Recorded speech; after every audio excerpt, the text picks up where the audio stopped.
Hello అందరికీ welcome to learn with me. మనము వినాయక చవితి రోజు వినాయకుడికి పూజ చేసే 21 పత్రి గురించి చెప్పుకుంటున్నాము కదా.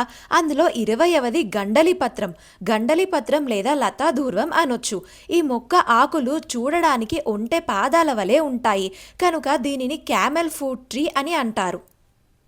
సహజ సిద్ధంగా షుగర్ వ్యాధిని అదుపులో ఉంచడంలో ఈ చెట్టు మనకు ఎంతో సహాయపడుతుంది. అలాగే ఈ చెట్టు ఆకులకు శరీరంలో ఇన్ఫ్లమేషన్ను తగ్గించే గుణం కూడా ఉంది.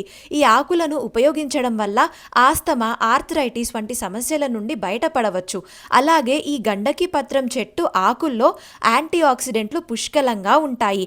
ఇవి శరీరంలో ఉండే ఫ్రీ రాడికల్స్ను నశింపజేసి శరీరాన్ని క్యాన్సర్, గుండె జబ్బులు వంటి సమస్యల బారిన పడకుండా చేయడం సహాయపడతాయి.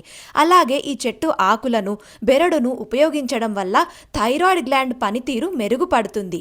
ఓం సూరాగ్రజాయాయ నమః గండలి పత్రం పూజాయామి అంటూ ఈ పత్రిని స్వామివారి విగ్రహంపై వేస్తారు. ఇది నాకు లైవ్లో చూపించడానికి ఎక్కడా కనిపించలేదు, అందుకే ఫోటో పెడుతున్నాను. మీకు ఈ పత్రి గురించి ఇంకేమైనా తెలిస్తే కామెంట్స్లో చెప్పండి. Thank you for watching. Bye.